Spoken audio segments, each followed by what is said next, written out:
Kutokana na changamoto tunazokuta na experience ambazo tunapata, tunatengeneza pia mpango kazi au muono mbele.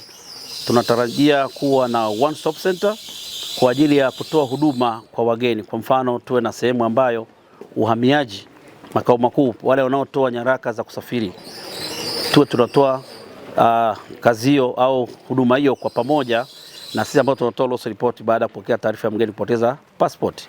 Hiyo one stop center ifanye kazi masaa 24.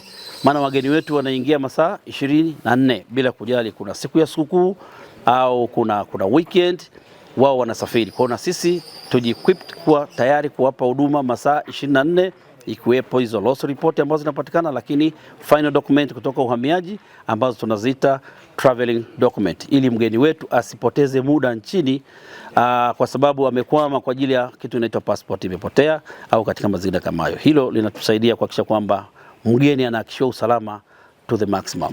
Kuna timu inapita kukagua mazingira ya hiyo Airbnb. Zina category pia. Wanaweza kuangalia kuna Airbnb let's say swimming pool, wanazi category, lakini zote ziko. Kwa hiyo katika kufanya hivyo zinasajiliwa. Sisi tukivuta pool hapa ya Airbnb, ramani inatuonyesha. Na huko ndiko tunafanya doria zetu za pikipiki, lakini tumekuwa na vikao na watu wamiliki wa Airbnb hapa Arusha, si mara moja. Lengo ni kuwaambia namna gani waendelee, kwa sababu usalama unaanza na wewe. Okay? Kwa hiyo tumekuwa na vikao na wale wamiliki wa Airbnb. Tunakutana nao, watuambia changamoto zilizopo, lakini maeneo ya kiusalama. Kwa hiyo sisi doria zetu zinakwenda kulingana na taarifa zilizopo. Kwamba leo tutapita mitaa fulani, kuna information ziko 1 2 3. Ndio maana ukiona gari za polisi kuna information specific. Hatuzunguki tu kama tai anatafuta mzoga. Whenever unaiona gari ya polisi na uelekeo fulani, kuna specific information inafuatilia kuona kwamba, na kutokana na taarifa nzuri wa Tanzania wanatupatia, eneo letu kuna hiki na hiki na hiki.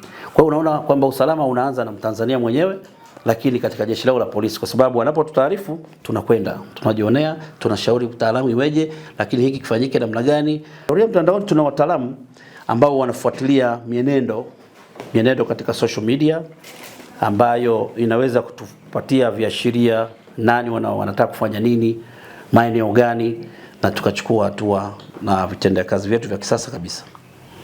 Kwa hiyo kama nilivyosema, dunia sasa iko kwenye social media, soft war, na mambo mengi yako kwenye mitandao, taarifa nyingi ziko kwenye mitandao. Kwa hiyo hatuwezi kubaki chini. Taarifa nyingi pia tunazipata kwa njia ya mtandao. Kwa majina naitwa Fidelis Fabian, ni safari guide na nina uzoefu wa safari guide kama miaka 20 sasa. Kwa hiyo nina muda mrefu, na kwa uzoefu wangu kwa sasa hivi mara nyingi tunakuaga low season kwenye mwezi wa 11, huwa safari zinakuwa chini sana.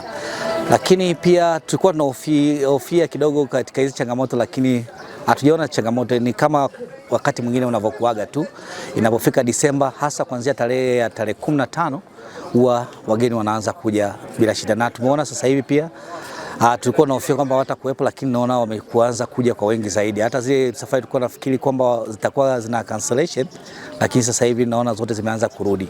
Kwa hiyo tumekuwa na wakati ambao tunafikiria kwamba, kwa sababu hata tukiangalia kwa booking za kwetu kwa Disemba hii kuanzia tarehe 20, naona karibia tumejaza kabisa, tutakuwa full kabisa.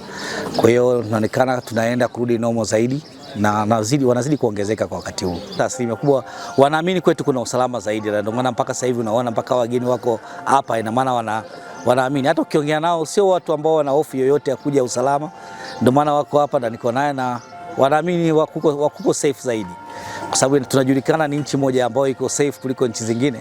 Kwa hiyo ndio maana hata unaona mpaka saizi wageni wako hapa. Ina maana kama kungekuwa sio safe wasingeweza kuja kabisa.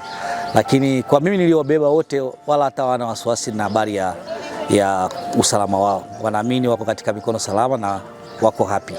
In Tanzania, I think we are like 16 days here, but including Zanzibar as well.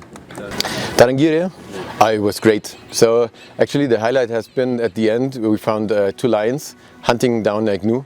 And this was really awesome. Seeing that was really, really special for us.